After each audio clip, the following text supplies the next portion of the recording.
أعوذ بالله من الشيطان الرجيم بسم الله الرحمن الرحيم وإن كنتم في ريب مما نزلنا على عبدنا فأتوا بسورة من مثله وادعوا شهداءكم من دون الله إن كنتم صادقين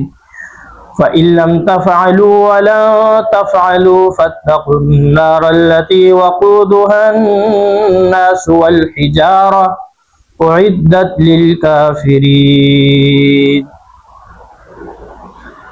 وإن كنتم في ريب اور اگر تم شک میں ہو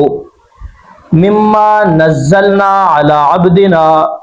اس کتاب اس کلام کے بارے میں جو نازل کیا ہم نے اپنے بندے پر فَأْتُوا بِسُورَةٍ مِّن مِّثْلِهِ تو لے آؤ ایک سورت اس کے مثل وَادْعُوا شُهَدَاءَكُم مِّن دُونِ اللَّهِ اور بلاؤ اپنے تمام مددگاروں کو اللہ کے سوا ان کنتم صادقین اگر تم سچے ہو فَإِن لَّمْ تَفْعَلُوا اور اگر تم نہیں کر سکتے وَلَن تَفْعَلُوا اور تم ہرگز نہیں کر سکتے فَاتَّقُوا النَّارَ الَّتِي پس ڈرو اس آگ سے وَقُودُهَا النَّاسُ وَالْحِجَارَةُ جس کا ایندھن لوگ اور پتھر ہیں اعدت للکافرین جو تیار کی گئی ہے کافروں کے لیے۔ یہاں پر ماقبل کی آیات میں اللہ تبارک و تعالیٰ کی توحید کا ذکر، توحید باری تعالیٰ کو بیان کیا گیا تھا۔ اب یہاں پر رسالت محمدی صلی اللہ علیہ وسلم اور حقانیت و صداقت قرآن کریم کو پیش کیا گیا ہے۔ فرمایا وَإِن كُنتُمْ فِي رَيْبٍ اگر تم شک میں ہو یعنی اپنے لمرض قلوبکم اپنے دلوں کے مرض کی وجہ سے شک میں ہو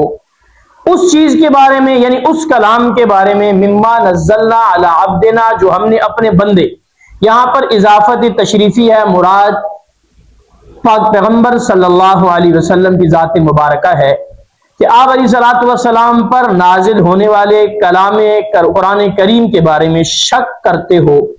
فَأْتُوا بِسُورَةٍ مِّن مِّثْلِهِ تو اس کے مثل ایک سورت لے آؤ۔ یہاں پہ اولاً وَإِن كُنتُمْ فِي رَيْبٍ مِّمَّا نَزَّلْنَا عَلَىٰ عَبْدِنَا یہ شرط ہے، فَأْتُوا بِسُورَةٍ مِّن مِّثْلِهِ یہ جواب شرط ہے، اور جواب شرط نے فرمایا کہ اس جیسی ایک جو ہے وہ سورت لے آؤ۔ اچھا یہاں پر وَإِن كُنتُمْ فِي رَيْبٍ جو فرمایا تو ریب کے دو معنی ہیں، شک کرنے والوں کی دو قسمیں ہیں۔ ایک شک کسی ایسی وجہ سے اس چیز پہ ہو کہ قرآن کریم میں کوئی نقص ہے، کوئی عیب ہے، کوئی معاملہ ہو تو اس کو پہلے بیان کر دیا ذالک الکتاب لا ریب فیہ اس میں کوئی شک نہیں ہے، کوئی نقص نہیں ہے، کوئی کمی نہیں ہے۔ اب دوسرا ریب اور شک جو پڑتا ہے وہ کسی کے اپنے عقل جو ہے وہ اس کے محدود ہونے کی وجہ سے پڑتا ہے، تو اس لیے فرمایا یہاں پہ اس کا جواب فرمایا کہ اگر ایسی صورتحال ہے کہ تمہاری عقلیں اس قرآن کریم کو نہیں تسلیم کرتی کہ یہ اللہ تبارک و تعالیٰ کا کلام نہیں ہو سکتا، اللہ نے جو اپنے بندے یعنی پاک پیغمبر صلی اللہ علیہ وسلم پر نازل کیا ہے کہ اللہ کا کلام نہیں ہو سکتا، تو کیا حکم دیا اللہ تبارک و تعالیٰ کی طرف سے قرآن کا چیلنج ہے وَادْعُوا شُهَدَاءَ کہ بِسُورَةٍ مِّثْلِهِ فَأْتُوا بِسُورَةٍ مِّن مِّثْلِهِ اس کی مثل ایک سورت لے آؤ، اور پھر صرف خود نہیں وَادْعُوا شُهَدَاءَكُم مِّن دُونِ اللَّهِ اپنے مددگاروں کو بھی اپنے ساتھ بنا دو۔ اپنے مددگاروں سے مراد ایک تو مفسرین کا قول یہ ہے کہ مددگاروں سے مراد بڑے بڑے فصحاء کو، بلغاء کو، سب کو مدد کے لیے جو عربی زبان میں بڑے بڑے جو ہے عدنانی اور قحطانی عرب ہیں اور فصاحت و بلاغت رکھتے ہیں اور بڑے بڑے شعراء ہیں، ان سب کو بلا لو۔ اور تفسیر جلالین اور دیگر تفسیروں میں وَادْعُوا شُهَدَاءَكُمْ أَيْ آلِهَتِكُمْ اپنے معبودوں کو بلا لو جن کو تم اللہ کے سوا معبود سمجھتے ہو، ان کے سامنے تضرع اور عاجزی کے ساتھ گڑ گڑاؤ اور ان سے مانگو کہ ہمیں چیلنج کر دیا گیا ہے، ہماری ناک کٹ رہی ہے، اب ہمیں ایک اس قرآن جیسی چھوٹی سی سورت جو 3 آیات پر مشتمل ہو ہم نے لے کے آنی ہے، وہ زندہ مددگار ہو یا مردہ مددگار ہو، یا جو تم نے اپنے ذوق میں جس کو مددگار سمجھتے ہو اس کے لے آؤ، ان کنتم صادقین، اگر تم سچے ہو۔ کس بات میں؟ قرآن کریم میں شک کرنے میں سچے ہو، اور اپنے معبود و معبودان باطلہ کی معبودیت، یعنی ان کو جو معبود مانتے ہو، اس بات میں سچے ہو کہ وہ واقعی معبود ہے۔ تو دونوں باتوں کے لیے چیلنج ہے، ان باتوں پہ سچے ہو تو بلا شبہ لے آؤ قرآن کریم جیسی کوئی ایک سورت۔ لیکن قرآن کریم کا یہ چیلنج آج بھی باقی ہے اور قیامت تک باقی رہے گا۔ آج تک کوئی سورت قرآن جیسی لا نہیں سکا۔ کچھ لوگوں نے کوشش کی ہے، جیسا کہ مسلمہ کذاب کے بارے میں کتابوں میں ملتا ہے کہ اس کو اس کے مریدین نے کہا کہ مدینے والے جو پیغمبر ہیں نبی کریم صلی اللہ علیہ وسلم، ان پر سورت نازل ہوئی ہے ہاتھیوں والی، سورت الفیل، تو آپ بھی کوئی ہاتھیوں والی سورت آپ پہ بھی نازل ہونی چاہیے۔ اس نے کہا مسئلہ ہی کوئی نہیں،